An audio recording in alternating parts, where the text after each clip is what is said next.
ENT రంగంలో సాటి లేని వైద్య నిపుణులు డాక్టర్ చావా ఆంజనేయులు గారు, Asian ENT and laser treatment centre, Hyderabad. ఏం సార్ మనకి రోజు ఒక టాపిక్ అనేది మనకి ఎప్పుడు నడుస్తూనే ఉంటదంటారా? ఈ బిగ్ బాస్ని అనవసరంగా మీడియా దాన్ని టాపిక్ చేస్తుంది కానీ అదొక చిల్లర ప్రోగ్రాము. ఆ చిల్లర ప్రోగ్రామ్కి ఎంత హైప్ ఇవ్వాల్సిన అవసరం లేదు. దాంట్లో వాడు గెలిచి ఒక చిల్లర ప్రోగ్రాంలో గెలిచిన ఒక చిల్లర ఎదవా, దాని గురించి ఏదో వాడిని ఏదో పెద్ద పెద్ద సెలబ్రిటీగా మీడియాకి ఏదో ఒక ఆహారం కావాలి, ఆహారం కోసం చేయటం తప్పితే ఇట్స్ వేస్ట్ ప్రోగ్రామ్. అది ఆ ప్రోగ్రామ్ వల్ల ఎవరికి ఏ విధమైన ప్రయోజనం లేదు. ఆ నిర్వాహకులకు డబ్బులు తప్పితే ఏ బాధ్యత లేదు. నిర్వాహకులకి ఆ కంటెంట్ని డిసైడ్ చేయడంలో బాధ్యత లేదు, పార్టిసిపెంట్స్ని సెలెక్ట్ చేయడంలో బాధ్యత లేదు.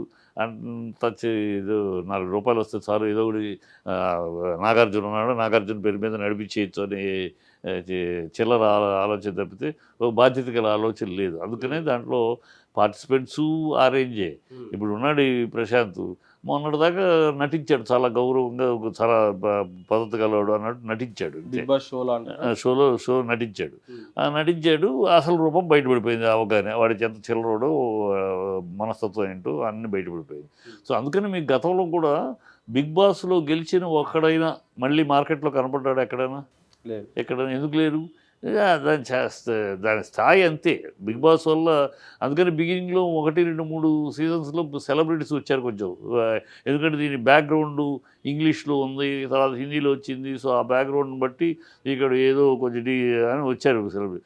తెలిసిపోయింది 3 ఎపిసోడ్లు అయ్యేటప్పటికి 4వ ఎపిసోడ్కి తెలిసిపోయింది. వీళ్ళు 4వ ఎపిసోడ్ నుంచి వాళ్ళని డబ్బులు ఇచ్చే బదులు, పేరున్న వాళ్ళని తెచ్చుకుని డబ్బులు ఇచ్చే బదులు ఊరు పేరు లేనట్టు తెచ్చుకుంటే ఇచ్చింది పుచ్చుకుంటారు. మనం ఇంకా మన ఆదాయం ఇంకా పెరుగుద్ది అనే ఖర్చు తగ్గుద్ది, ఆదాయం పెరుగుద్ది అనే లెక్కలో ఎవరిని పెడితే వాడిని ఇంటర్వ్యూ చేయటం, ఇంటర్వ్యూలో వాడి క్వాలిటీ ఏంటి, వాడి ఉన్న స్పెషాలిటీ ఏంటి, వాడి దగ్గర ఉన్న ప్రత్యేకత ఏంటి, ఈ ప్రత్యేకత స్పెషాలిటీ ఉన్న 10 మంది అక్కడ కూర్చుంటే ఆ ప్రోగ్రామ్ ఒక ఇంట్రెస్టింగ్ ఉంటుంది. ఏ ప్రత్యేకత లేని గాలి సోదిగాళ్ళని తీసుకొచ్చి ప్రోగ్రాంలో పెడితే ఏముంటుంది? ఇలాంటి దరిద్రమే ఉంటుంది. నటిస్తారు. అసలు దాని యొక్క ముఖ్య ఉద్దేశమే, బిగ్ బాస్ యొక్క ముఖ్య ఉద్దేశము ఒరిజినల్ తెలుగు ఒరిజినల్ ఇంగ్లీష్ దాని ముఖ్య ఉద్దేశమే ఒక మనిషిలోని నిజమైన వ్యక్తిత్వాన్ని బయటికి తీయటం.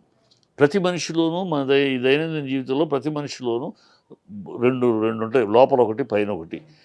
గుండెల్లో ఉన్నాయి చాలా, బయటలో చెప్పలేరు. బయట చెప్పగలిగింది కొన్ని మా గుండెలో చెప్పాలనుకున్నా కూడా పరిస్థితులు బట్టి చెప్పలేని పరిస్థితి. అది సొసైటీ. అలా కాదు నేను ఆల్వేస్ ఒకగానే ఉంటానంటే అది హిపోక్రసీ. ఎవడు ఈ భూప్రపంచంలో ఈ దైనందిన జీవితంలో ఈ ఏ మానవుడు కూడా, ఏ మనిషి కూడా తను అనుకున్నది చెప్పలేక దాచుకోని సందర్భాలు లేకుండా ఉండవు.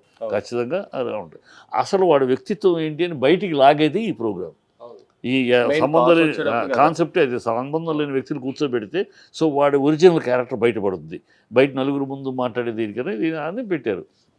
అది బిగినింగ్లో అట్లా సాగిన తర్వాత దాన్ని డీవియేట్ అయిపోయి ఆ ప్రోగ్రాంలో ఇంటెలిజెంట్ లేదు, ప్రోగ్రామ్ కంటెంట్లో లేదు, టాస్కులు విషయం లేదు, ఊరే గాలిగా సోదిగా గల్లీ టాస్కులాగా పెట్టేసేసి చిల్లర పల్లర చేస్తున్నారు. ఆ ప్రోగ్రాంలో వాడు అదొక దరిద్ర ప్రోగ్రాం. దానికి బాధ్యత ఇతన్ని ఏదో అరెస్ట్ చేశారు. వీడు సరే రైతుల పేరు చెప్పుకో, రైతు బిడ్డ ఎవరు రైతు బిడ్డ కాదమ్మా. ఆంధ్రదేశంలోను పంజాబ్లోను నేను రైతు బిడ్డ అంటే విశేషం కాదు. ఈ 2 వ్యవసాయ రాష్ట్రాలు. ఇక్కడ రైతు బిడ్డ నీ తాతో నీ నాన్నో ఎవరో ఒకరు రైతే. రైతు నుంచి వచ్చిన కుటుంబాలే 90%. రైతు బిడ్డ అని పెద్ద గొప్పగా చెప్పుకోవాలి. అసలు రైతు బిడ్డ అని పేరు వాడుకున్నాడు తప్పితే వాడు రైతు బిడ్డ కాదు. రైతు బిడ్డ కాదని రైతు బిడ్డ అయితే ఈ అరాచకాలకి దారి ఇవ్వడు. రైతు బిడ్డ మట్టి పిసికి బంగారం పండించే రైతు. మాది రైతు కుటుంబం. రైతు నుంచి మట్టి పిసికి బంగారం పండించే రైతు చేతులు ఒకళ్ళ వస్తువులు నాశనం చేయడానికో ఒకళ్ళని చేయడానికో అంగీకరించడు. వీడు ప్రోత్సహించాడు. వాడిని పోలీసులు వద్దంటే కూడా వెళ్ళి దూసుకుంటూ వెళ్ళాడు.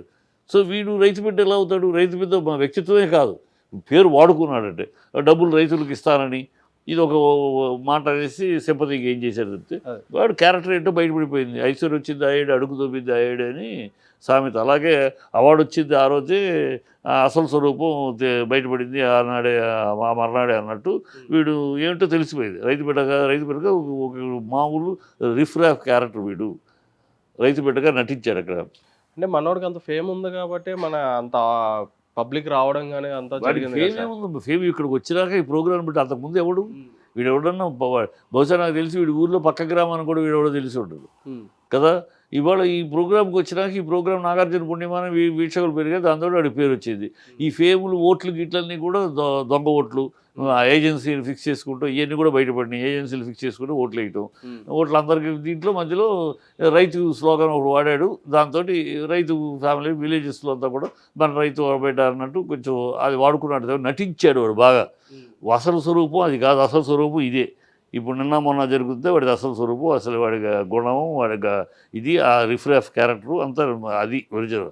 అక్కడ స్క్రీన్లో నటించాడు, నటనకు బహుమతి వచ్చి సరే ఏదో వచ్చి సచ్చింది దరిద్ర ప్రోగ్రాంలు వస్తే గెలిస్తే ఎంత ఓడితే ఎంత ఆ ప్రోగ్రాము. దాంట్లో గెలిచేవాడు వీళ్ళు ఏమైనా స్పెషాలిటీ ఉంది గెలిచాడు ఏం లేదు. ఒక గాలి ప్రోగ్రాంలో గాలి సూదితో గెలిచాడు. చాలా మంది పబ్లిక్ చూస్తున్నారు కదా సార్ మరి దాన్ని. పబ్లిక్ చాలా మంది చూస్తారమ్మా, చెడుని చూడక. ఇప్పుడు రామ్ గోపాల్ రావు బూత్ సినిమా తీస్తాడు, బూత్ సీరియల్ తీస్తాడు, చూడలే ఎగబడి. ఉమ్, న్యూడ్ సినిమా తీశాడు, చూడలే ఎగబడి.